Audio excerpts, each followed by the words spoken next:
press and publicity. I am not like, I don't understand it fully. So to now be on this big Netflix show that's going to be out for everyone to see. People don't want to see you succeed. People will act like they want to see you succeed, but deep down, they are rooting against you. The hardest thing about what I did was push myself out of my comfort zone.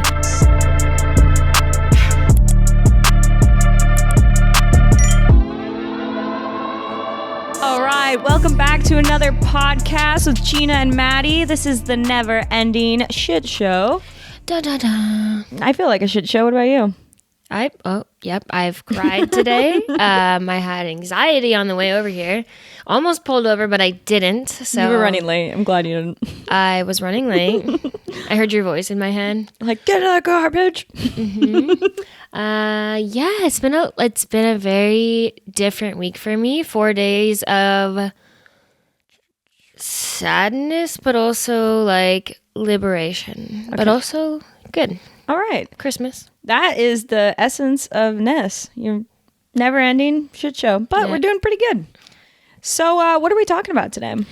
So today I thought we would talk about something really exciting. Jeana is going to be on a Netflix cooking show that airs actually 2 days ago. I was like, wait a second, we have to think about this. Yes, 2 days ago. I haven't seen it yet.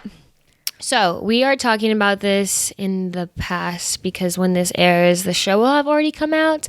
But we're going to talk about kind of your feelings towards being on the show, the press that you had to deal with before, during, after, just the process of filming and being part of an experience like that, because I think it's really exciting. And then comparing it to some of the things I've done, like YouTube or brand deals, or, you know, like it's like being in front of the camera. I feel like that's, it's so scary. Well, for me, just in general, like press and publicity, I am not like, I don't understand it fully. So to now be on this big Netflix show that's going to be out for everyone to see, which I've done a show in the past. I've done Guys Grocery Games, which is on Food Network, but it's like our generation isn't sitting around watching Food Network. I don't know though. A lot of people have seen that show.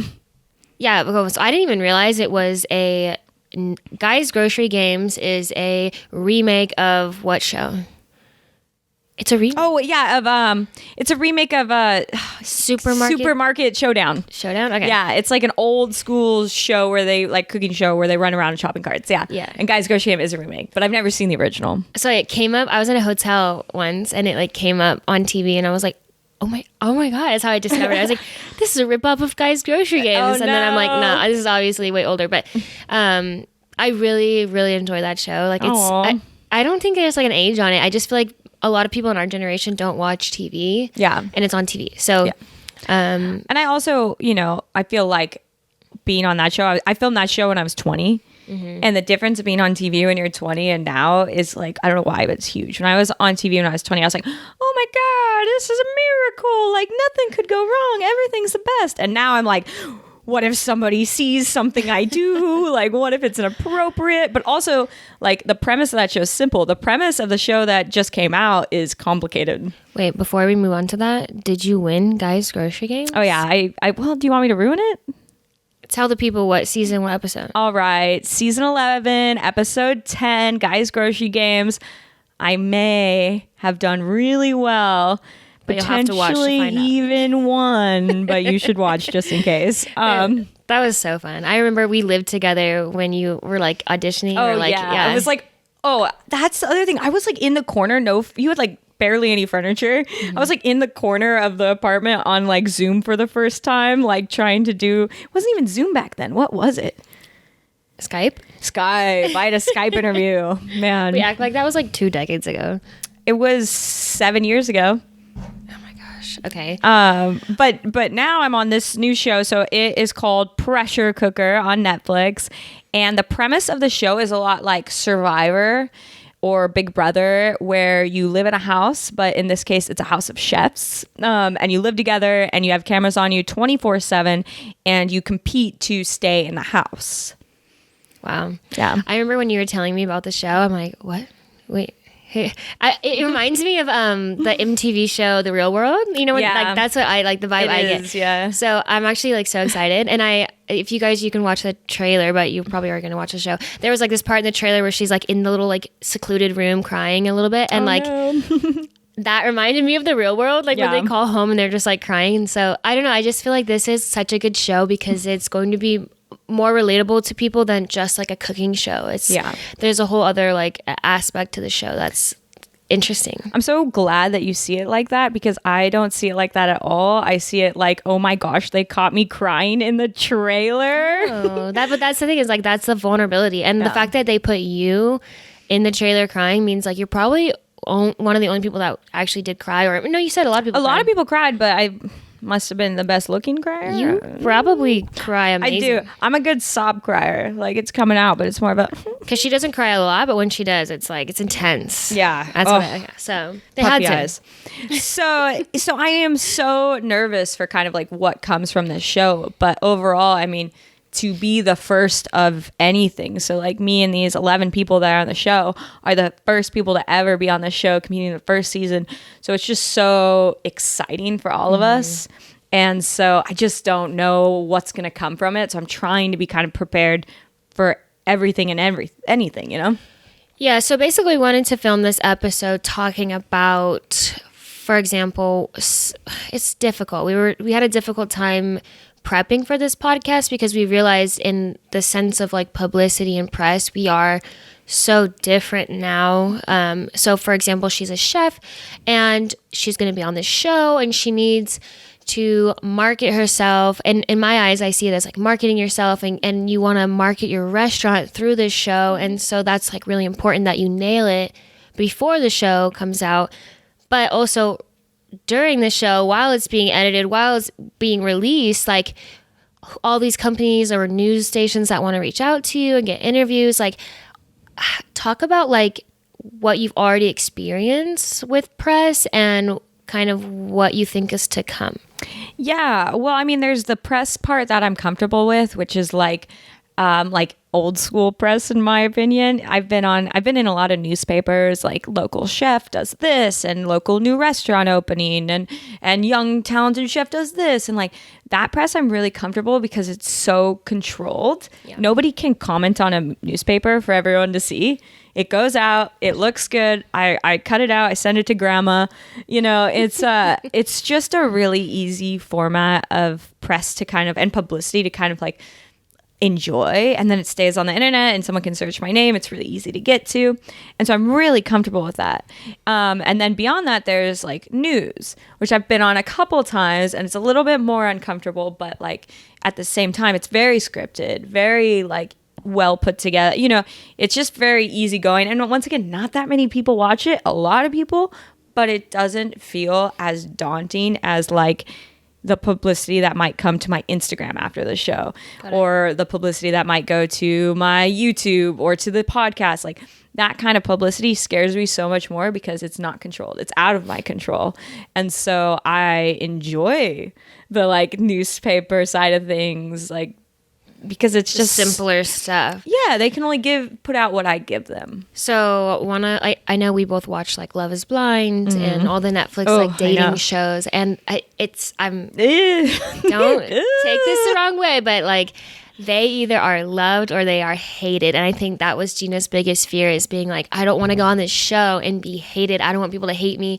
And the problem with being on a Netflix show, and it's so different than being in a newspaper, because so many people are going to watch it, so many people are going to have opinions, and so many people are going to want to voice their opinion, of course, depending on how big the show is. But I know like a show like Love is Blind, people become so obsessed with these people. There's forums about these people's lives and their past, and if they're good people or bad people, and it's crazy the extent.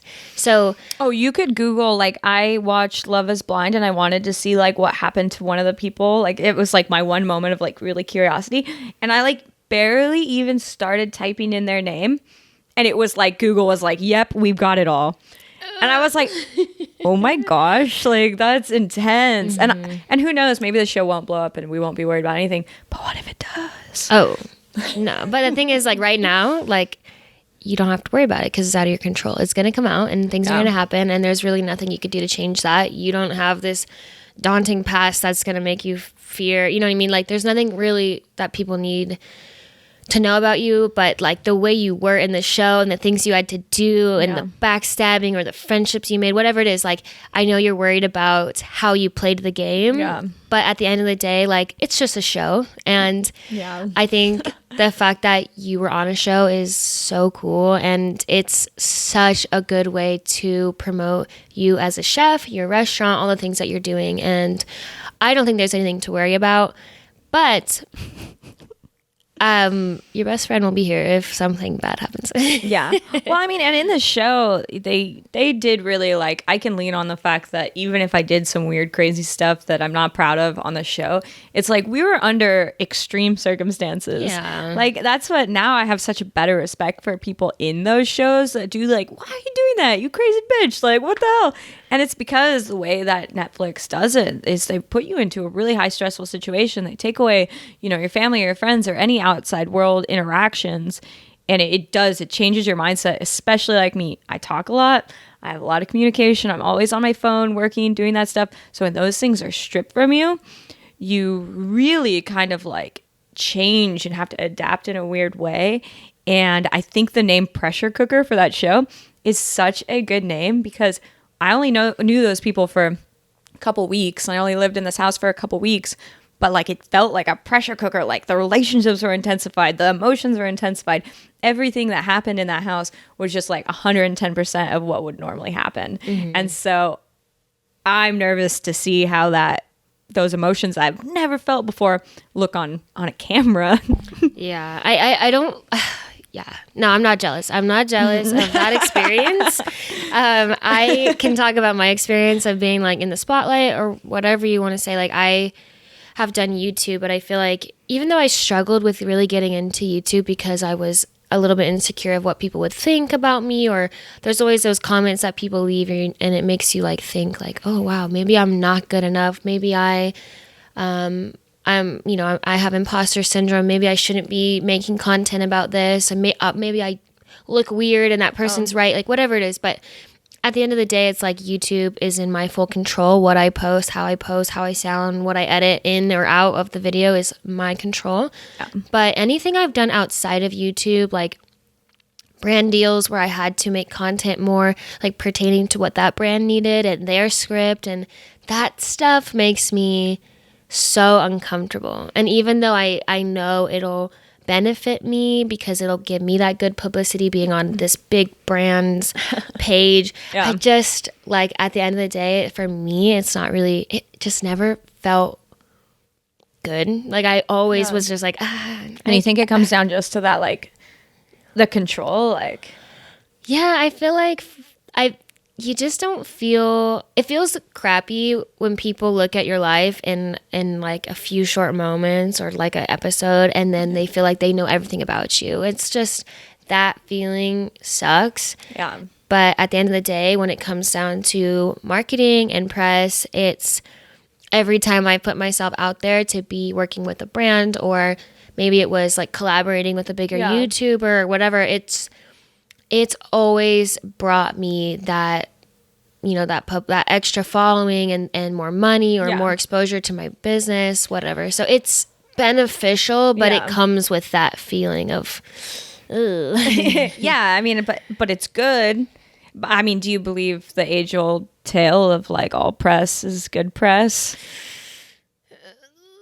You're asking someone who for a very long time cared a lot about what people thought about her. So yes, but also I will avoid doing anything and everything that will put me in a bad light because and that's why I've never even had to think like that. Mm-hmm. Because, you know, I just don't have that. I mean, the other day somebody commented on, did you see that like pizza delivery?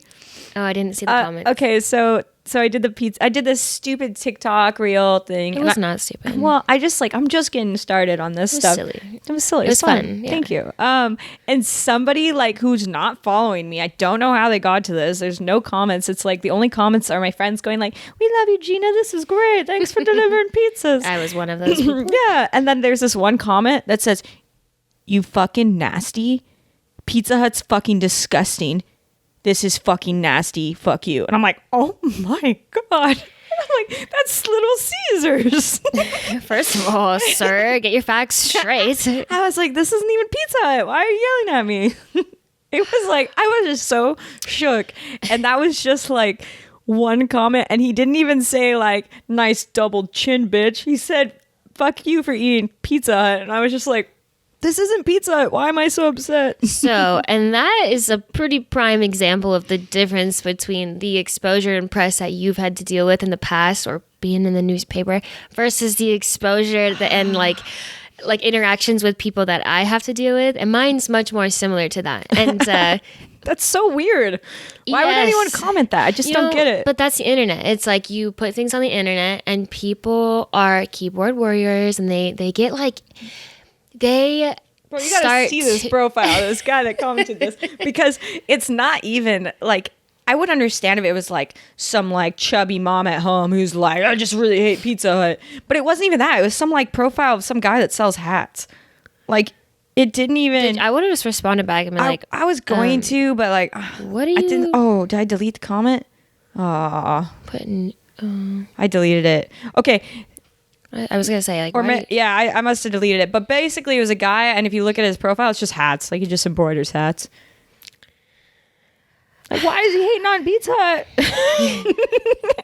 Leave my post alone. I don't know, man. And it's Little Caesars. People are like that though. People like are so upset with their life and what they're not doing that they look at other people's lives and they're like, you know what, man? Fuck you. And it's like, whoa. People don't want to be happy for other people. That's what I've learned from being more in the spotlight, being on social media, being a social media influencer, if you will. Like, people don't want to see you succeed. People will act like they want to see you succeed, but deep down, they are rooting against you. And I picked up on that, like, fairly quickly, especially being a female in, like, a male-dominated industry. Yeah. If males supported me, then it was a problem.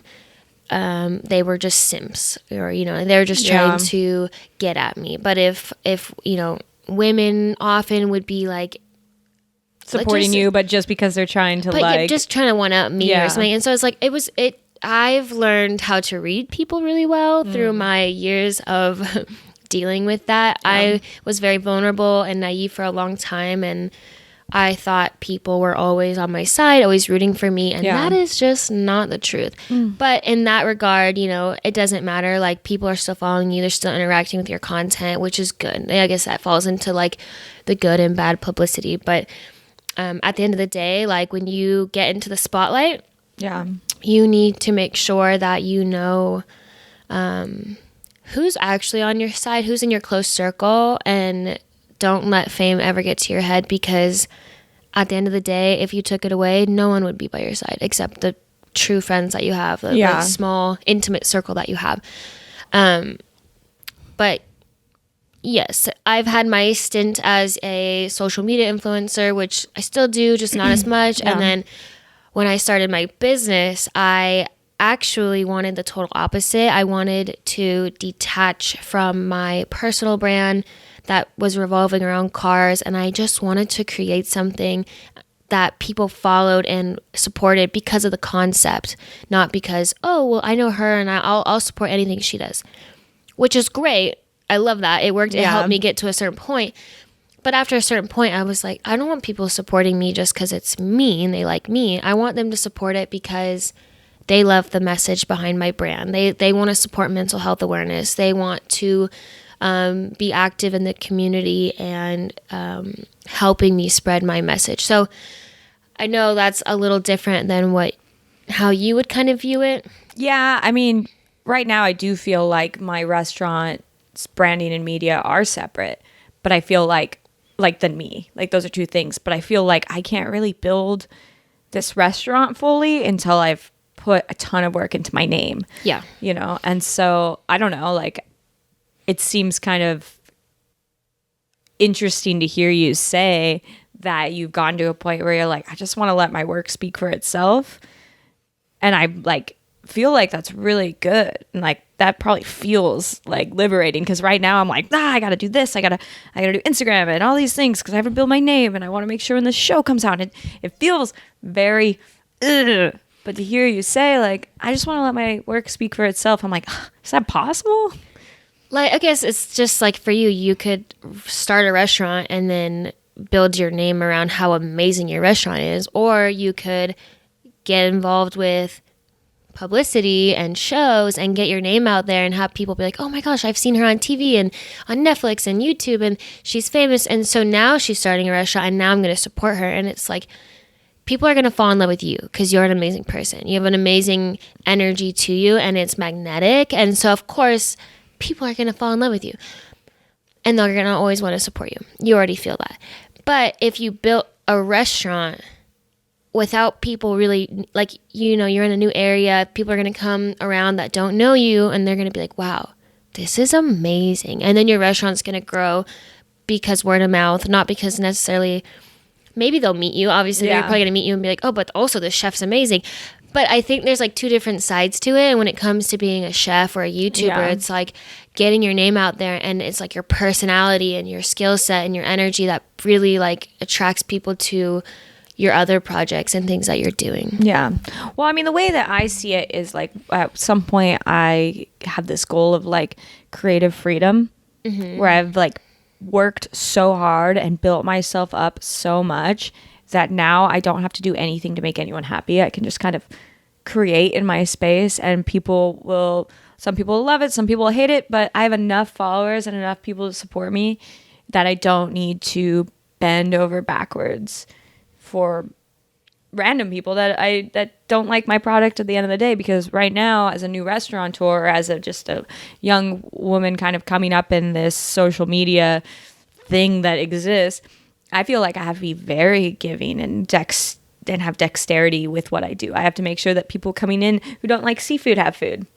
I have to make sure that people on my Instagram think that I'm fun, but also a chef. You know, like I feel like I have to have a lot of sides to myself. And the reason why I feel okay with doing that is because eventually I want to get to closer to where you are, where like I have worked so hard and bent over backwards for so many people to get this following. So people have then broken through and seen the real me, and the ones who love me stay around, and that's plenty.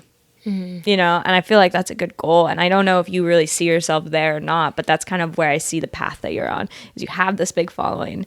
And I know you don't like kind of being like, oh, I've got a big following and that's good, but you've worked hard for that. That wasn't handed to you.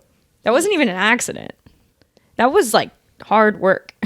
I'd say timing was a big like play in it, but at the same time, yeah, it was a lot of work. And especially because where I started when I was 18, I didn't ever want to be in front of the camera. That was never my goal. I feel like that's a common misconception, is people are like, oh, this was always your thing. Modeling was always your thing. Obviously, you're going to be famous. It's like, no. Like I had to, the hardest thing about what I did was push myself out of my comfort zone to not only network and connect with other people, but do something I have never even done, like being in front of the camera and modeling, and just any sort of experience that I knew would kind of level me up. And through that is how I gained my following. And I don't know. I feel like the biggest thing for me now, like transitioning into my mindset now, is when I care too much about what people think, and I am trying to get followers, I feel like I lose a part of who I really am. And the last like 2 years has taught me that none of this is really that important. I don't want to make this my whole career. I don't want to focus on YouTube and followings and gaining traction and this, that, and the other, because it makes me feel so much pressure to perform and to constantly be this person that other people want me to be, when I just want to be myself. I just want to do what makes me happy. I want to be creative for me. And if people like what I'm creating, great. If they don't, great. I'm fine. I'm content with that. So that's kind of the path I'm on. Doesn't that scare you though? Because like, what if, I mean, like, I know I always like what you make, but like, doesn't that scare you? Like, because it's not like you're serving at night, you know what I mean? Like, doesn't like that for money, like financials, and I don't want to push, but isn't that like nerve-wracking? Yeah, it is. Like, it is. And I think learning that, like I said in the past podcast, like, money is not everything to me. So having that freedom and that ability to be like, I don't want to do this anymore. I want to change directions. I want to do something else. This sounds fun to me. Yeah. I don't ever want to put all my eggs in one basket and rely heavily on one thing. Like opening a restaurant, you're investing your time, your energy, and so much money. My eggs are in one basket. It has to work for you, and nothing has to work for me, and I love that, and that's kind of where I've transitioned. So I don't know. I'm total free spirit. I go where the wind takes me, and I do what I want. And even right now, it's in our it's in the, I forget, like in the astrology world right now. The moons are aligning. Yeah, like the stars and the moons. I forget what, I read something and the girl was like, 2023, there's change happening. Like, well, I also heard it was water sign year, so. Oh, perfect. We're water signs. So I just feel like changing trajectory, and for me, trajectory. That was a hard word. That words. That has never been scary to me, but commitment is scary to me. And anyway, amen. We could talk about that's a whole different topic. I'm writing it down. The next one. So I guess what we could talk about next is, I think people are going to want to know, like, let's give them value on how to get press, how to get publicity, how to get people to know your name and your business, and what are some tips that you have, and then I'll say some tips that I have, because they're probably so different. Oh yeah. Well, the way that I've gotten almost all my press, other than like somebody walking in the door of my restaurant being like, what is this? I like this. I feel like most of my press has come from asking, like reaching out to a newspaper and saying, hey, I'm doing this cool event. Do you have someone that wants to cover it? And 75% of the time they say, oh, I'm sorry, we're busy, we can't do it. And then 25% of the time they're like, yeah, we'll send somebody over tomorrow. Cool. And so, and then like with this show and with all the shows that I've been on, it's just a 5-minute application. Was that ever hard for you to learn how to like ask? No, I'm the weirdest person, because I am like scared of rejection, but I like thrive on it. I don't like it, but it pushes me. Wait, have you ever seen the people who make content around like rejection therapy or rejection? No. Yeah, I think it's rejection Send therapy. it to me though, because maybe I've already been on that mode. I'm probably gonna butcher the explanation of it, but basically people spend like X amount of days every day trying to put themselves in like a situation where they have to like get rejected. Oh, that's how I live my life. Yes. But like ridiculous things. Okay, and well, then, that's funny. And then like this one girl I just watched on TikTok, she like went into Mattress Firm and she's like, hey, like, have you seen the movie Elf? And the guy was like, yeah, you want to jump on the beds? Like, okay, go ahead. And like she totally thought she was going to be rejected, and she makes this whole piece of content of her jumping on the beds. And then I was like a couple days late to this video, like when it came out. But then I got to see another video she posted like a week later, where Mattress Firm gave her a brand deal to go back in costume and do it with the employee.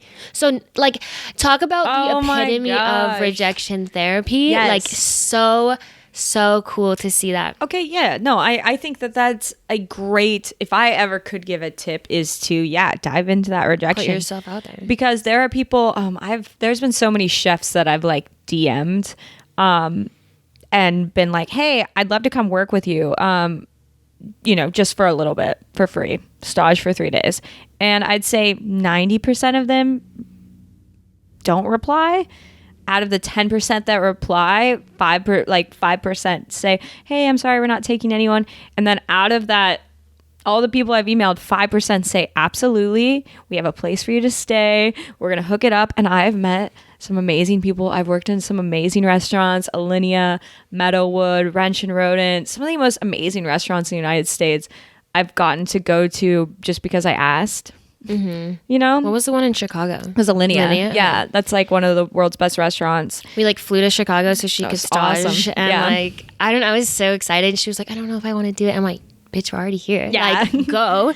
And It was nerve wracking. I didn't have any of my equipment, but it was like I saved my pay stub from there because they're like, we can have you, but we have to pay everybody. So they paid me for my work. Oh no. But I know, right? God forbid. Well, that's the first stage I've ever gotten paid for. So, but like I kept my check, my pay stub, and was like, this is awesome. Because I mean, Alinea is one of the best restaurants in the world. So to walk in that kitchen and then for them to offer me a job just based off of one day of work and be like, we have a job for you. Oh, it's so cool. Okay, so I'm not good at rejection. Like I fear rejection. I go out and I put myself in uncomfortable positions and I could step out of my comfort zone. But when it comes to asking someone something like, hey, could I do this? Could I partner with you? Could I collaborate with you? Like my anxiety and my like intrusive thoughts are like, you're not good enough. They would never say yes. So like that's definitely something I struggle with. So when I watch other people do the rejection therapy, I'm like, damn, Yeah. that is so cool. Like I need to get You need on to that. do it. Maybe we should like in Yes. 2023, we should like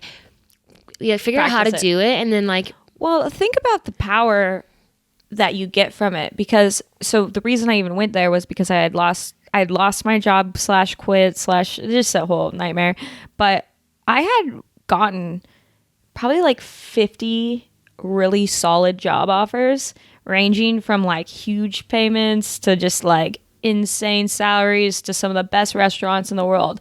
You know, Top Chef winners, so many people offering me jobs. And I went to every single interview. And I thought I was crazy. I was going a little crazy. But the power you get when you just give yourself a chance to either succeed or fail, because then when they offered me the job, I was no longer scared of rejection. Now I have power. So it's like you have to overcome the rejection to get the power to do something, because then I got to say no to every single one of those job offers. And now I'm opening my own restaurant because I'm an idiot. But that was my choice. Well, yeah, I would have done way better if I would have. but it also makes you have that confidence. You're like, well, all these people wanted me, so maybe I am good enough to do my own thing. Maybe I don't need to be working for somebody else. And that is what rejection therapy does. It gives you I think the it'd be huge confidence. for you. Oh, I think I need it. I need like a little confidence boost to like push me in the right direction. But also I need to figure out like what kind of things do I need to get rejected by or potentially rejected by. Well, I mean, I can't imagine if you were to reach out to any YouTuber person of interest that you like. I don't know. There's so many different genres that you kind of dip in and out of. Okay, shout out to my friend Sarah. She lives in Arizona. She's a car YouTuber. Her name is Sarah Intuned. She always shouts me out, so I just wanted to like plug her. Love her so Sarah. much. I am gonna come fly out to Arizona, and I want to I just want to, I'm gonna ask her actually. I'm like, can I fly out Do here? it. I should. But where's your DM? Should I message her right now? Yeah, DM this girl. I'm gonna message her and be like, Sarah, can I fly out there and do a YouTube video with you and hang out with you for just like A day. 2 days. 2 days? Done. Yeah, right. We got this. Arizona's awesome. I need a trip. Yeah. New We're year, going new to Mexico soon. We're going to do a podcast in Mexico. Oh, we didn't even mention that. So our next podcast is going to be filmed in No, Mexico. we've got one more Is it? on Wednesday. And then after that. Is that? We got. that's right. We're gonna Okay. film a podcast be in the in future. Mexico, but If you're not following us on YouTube, you should, because then you'll see the beautiful Mexico. Yeah, we're gonna have to get outfits. It's gonna look good. But I think that like it is so huge in my existence to just ask. And like if you've heard of Spiceology, which is like this awesome spice company, they do like really cool branded spices with chefs. Well, anyway, I just reached out with him one day and was like, hey, I love your guys' stuff. I'm a chef. If you ever need a random chef, here I am. And then they looked me up and looked up all my stuff that I've done. And they reached out to me and they were like, we want to do a chef inspired based on you. It was like a 2-hour interview with a write up. And then they put it on their front cover for like a whole week. And it was huge because also now when anyone Googles my name, there's that big interview, and it's all written out, and there's a video, and it's just like such good content to put out there for like a business investor who's going to want to invest in my business. If they want to like Google Jeana, I don't want the first thing to pop up to be my Instagram. I want it to be articles that renowned companies have like reached out to me. So the fact that that's there is like, wow, that's awesome. And all I did was a fucking DM. Yeah, I think, okay, and then what you do is going to be so different than what a lot of people watching do, and what I do. For example, like I get people that like want to write an article about me, but like I feel like it's not usually with people who are going to like benefit me or at all, or I don't know, I just get like this imposter syndrome. But something that I know a lot of small businesses do, especially like the local ones, they'll go on the news. So they'll message like the local news stations and be like, hey, this is my small business. I'd love to be a part of your like small business Saturday segment. Or sometimes they'll actually do like a full blown like they'll come to like a vendor event and film people and interview their businesses. And I know at least where we live, like people love supporting local businesses. So that's true. A big thing. But just putting yourself out there. And if you have a small business and you're able to do like a vendor setup and have like a canopy. Yeah. We did an event this summer where we both had our tents right next to each other. And it was mainly just for promotion, publicity, getting our name out there, networking with the community, and being able to do that in different ways, in different places, and just waiting until the right event comes along that actually really helps you. Yeah. There's probably going to be a lot that don't really help you. I was going to say that's tough too, because you have to be okay with failure, because at that event, we both had moments of failure. So many. I mean, so many sweaty failures. And a lot of times with that kind of stuff, you waste time and sometimes even money. Yeah. And so it's hard. But I think most people as a business owner have to decide how much money they want to invest in their future. Because if I go out there and hand out free oysters or ceviche, how many people am I actually getting, or am I just wasting money? And same with you. And also, is that the right audience for you? Are you targeting the right people? I know I wasn't. I wasn't either. Yeah. Because I was at a family festival, where people are on their way with the kids on their way to chicken nuggets. I'm throwing $3 oysters in their face. And they're like, what are you doing? Mm-hmm. We're here to get out of the house. And I'm like, crap. Yeah. So maybe that wouldn't be a choice for everybody, but there's definitely, I think the biggest form of promotion and publicity is on social media. I know when you start a small business and you're like, great, let me start my Instagram account. I got the name. And then you're kind of just stuck for a second. Like, how do I get followers? I'm posting all the time, but followers aren't really coming in. It's my best piece of advice is don't listen to all the people that say like, you have to keep posting like 10 times a day. Like, don't stress yourself out about it. But honestly, TikTok. I feel like TikTok right now is the secret. Like, if you can get in on TikTok, create short form videos, engaging, make sure you have good lighting. It's interactive. From the first like 3 seconds, you're capturing someone's attention. That's seriously what's so important. Making content that's unique and exciting. It's a skill set, but also, like she said, like, how much money are you willing to invest? You can hire somebody, you can have someone helping you make content, or someone who just like literally does it all for you. And I'm kind of in the in-between. I like do half of it, and then I'm like, can somebody glue this together? Anyone got a glue stick?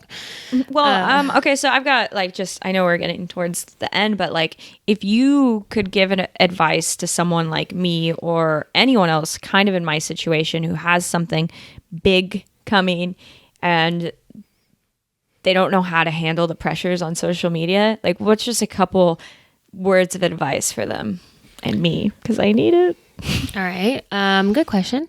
I would say focus on who you are, like knowing who you are and loving who you are, because other people's words should never affect you.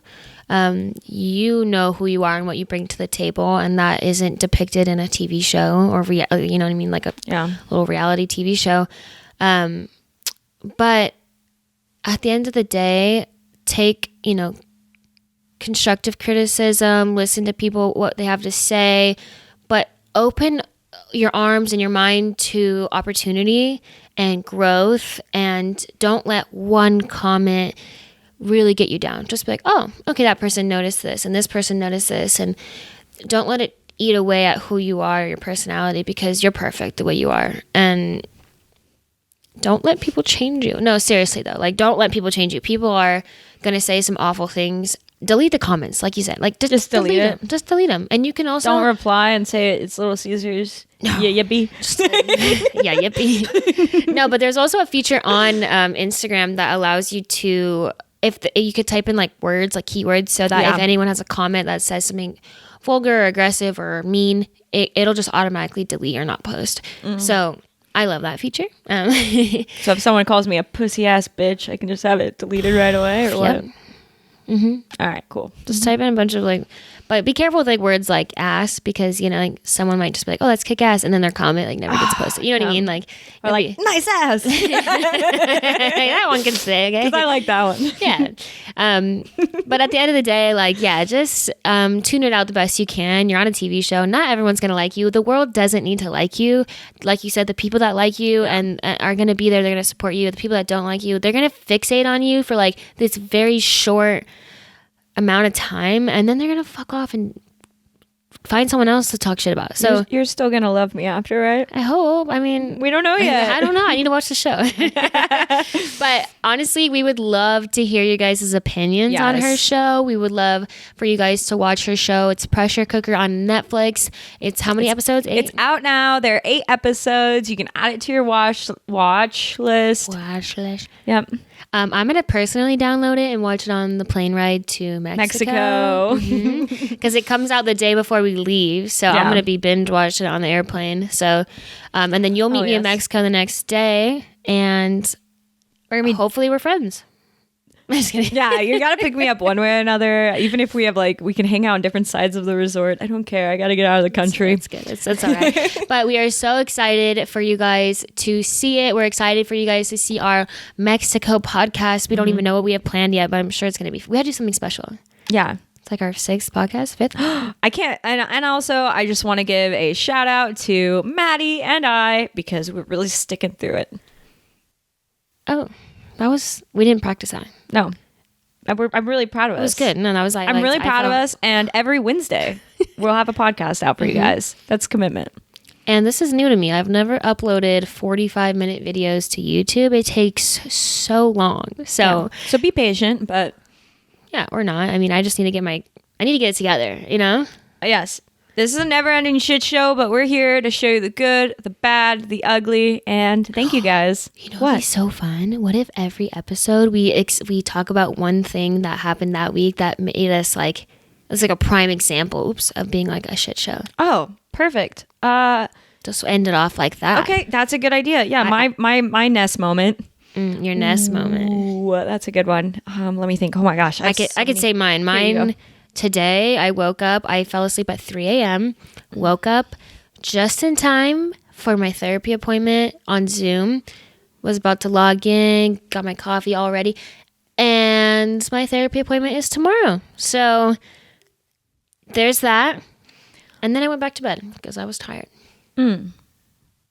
I need to start writing things down. Yeah. Where's your calendar? I'm behind. This week has been very Nessy. Get back in it. That is very, Nessy. Well, then my Ness moment is I went and did all of my shopping for my events this week. And I decided to go to Restaurant Depot, which is like this big warehouse where restaurants shop. And I went in there to like get like 2 things. And I couldn't find either of the 2 things. Like neither of the 2 things were there where they were. None of the staff knew what it was. So I'm in this place for 45 minutes looking for 2 things. Found another thing I need. Didn't get the 2 things. And then went to go get in line. It was like a 35-minute wait in line. So it was like an hour and 15 minutes dedicated to one thing I didn't actually need. And then my day was ruined. That sounds lovely. Yeah, I'm working on time management too. And on that note, if you guys want to comment your Ness moment on the YouTube, please, we'd love to hear it. Yes, we would love to hear that. Comment down below on the YouTube video the Nessiest moment of your week, and we will respond back to you. Yes. Love you guys. Thanks for hanging out with us. Yeah. See you guys next week.